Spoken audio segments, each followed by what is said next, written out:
L'insuffisance rénale chronique, également appelée IRC, est une maladie grave qui touche des millions de personnes dans le monde.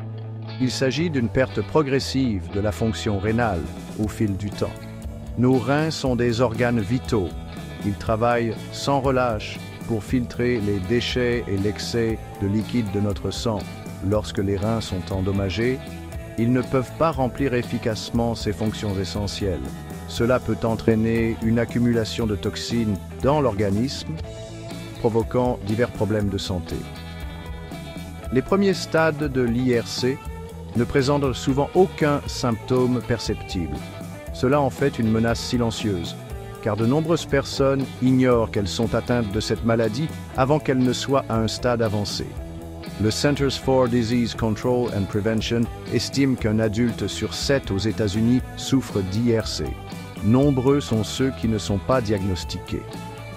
D'où l'importance de la sensibilisation et de la compréhension de l'IRC pour un dépistage et une intervention précoce.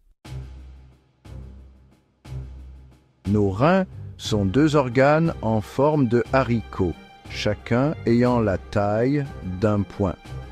Ils sont situés de part et d'autre de la colonne vertébrale, juste en dessous de la cage thoracique. Ne vous laissez pas tromper par leur taille. Ces petits organes sont de véritables concentrés d'énergie, remplissant de nombreuses fonctions vitales pour nous maintenir en bonne santé. Leur rôle principal est la filtration. Imaginez-les comme des filtres sophistiqués nettoyant constamment votre sang. Chaque jour, nos reins filtrent environ 190 litres de sang. Ils éliminent les déchets, l'excès d'eau et les toxines. Ceux-ci sont ensuite excrétés dans notre urine. Mais leur rôle ne se limite pas à l'élimination des déchets. Les reins contribuent également à contrôler la tension artérielle, à produire des globules rouges et à maintenir la santé des os.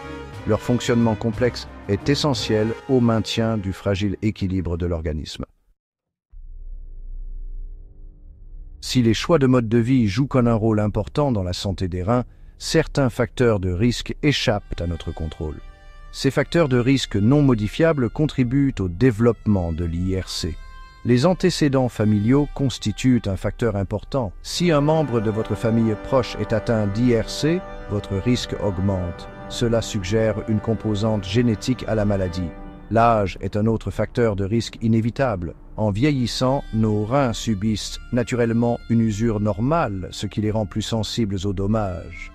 Certaines anomalies congénitales présentes à la naissance peuvent également affecter le développement et le fonctionnement des reins. Ces affections peuvent entraîner une IRC plus tard dans la vie.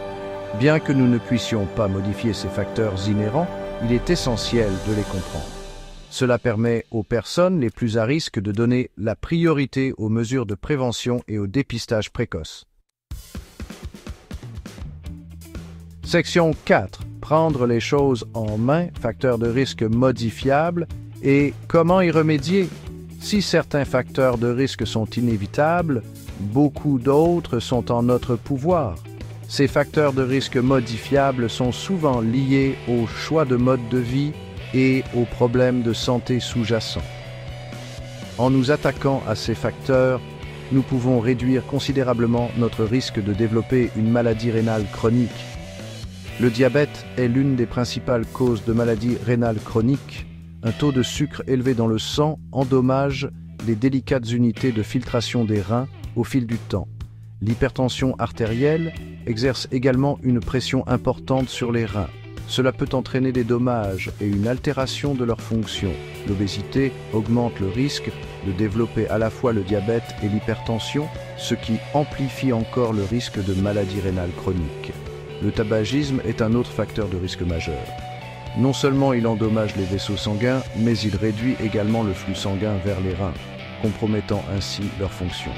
Certains médicaments, en particulier l'utilisation à long terme d'analgésiques en vente libre, peuvent également nuire aux reins.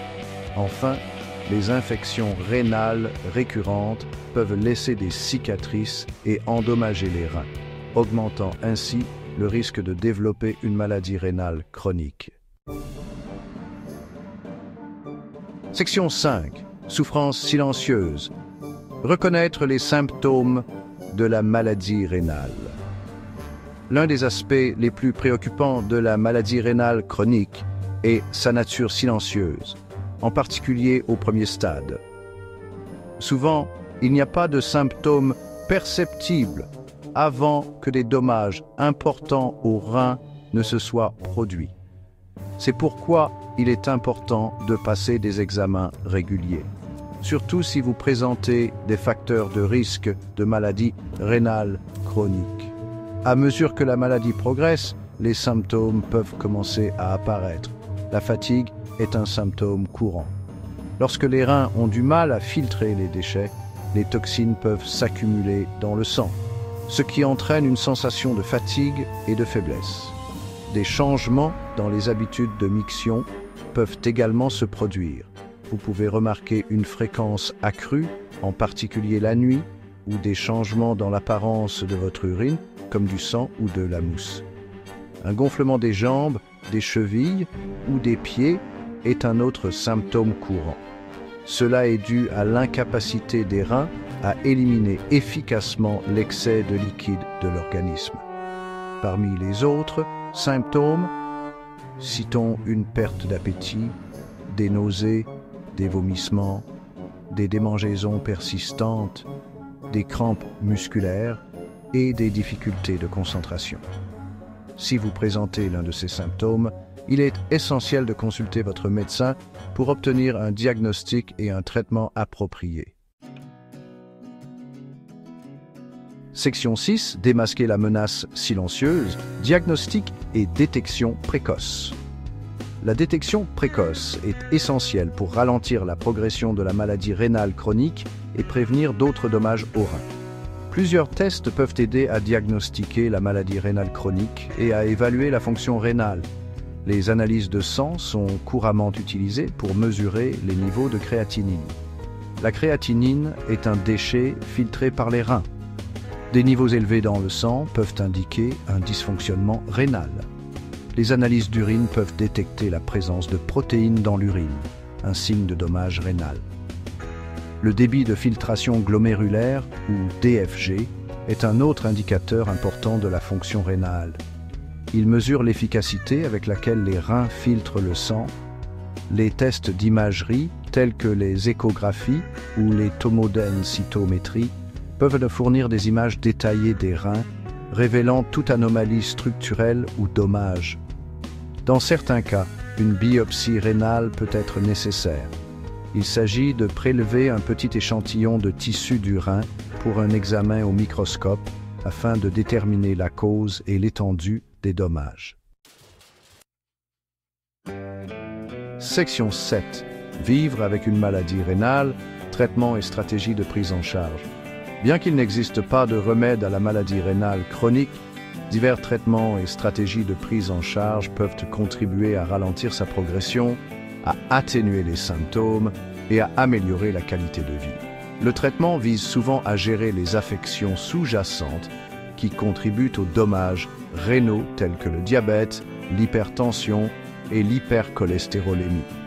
Les médicaments jouent un rôle crucial dans la gestion de ces affections et la protection de la fonction rénale. Les inhibiteurs de l'enzyme de conversion de l'angiotensine et les antagonistes des récepteurs de l'angiotensine 2 sont couramment prescrits pour abaisser la tension artérielle et protéger les reins de dommages supplémentaires. D'autres médicaments peuvent être prescrits pour contrôler la glycémie, réduire le cholestérol et soulager les symptômes spécifiques. Les modifications du mode de vie sont tout aussi essentielles dans la gestion de la maladie rénale chronique. L'adoption d'une alimentation saine, pauvre en sodium, en phosphore et en protéines, peut contribuer à réduire la charge sur les reins. La pratique régulière d'une activité physique peut améliorer la santé cardiovasculaire et contribuer à gérer le poids, ce qui est crucial pour contrôler le diabète et l'hypertension. L'arrêt du tabac est essentiel, car il peut ralentir considérablement la progression de la maladie rénale chronique. Une surveillance régulière de la fonction rénale par des analyses de sang et d'urine est essentielle pour suivre l'évolution de la maladie et apporter les modifications nécessaires au plan de traitement.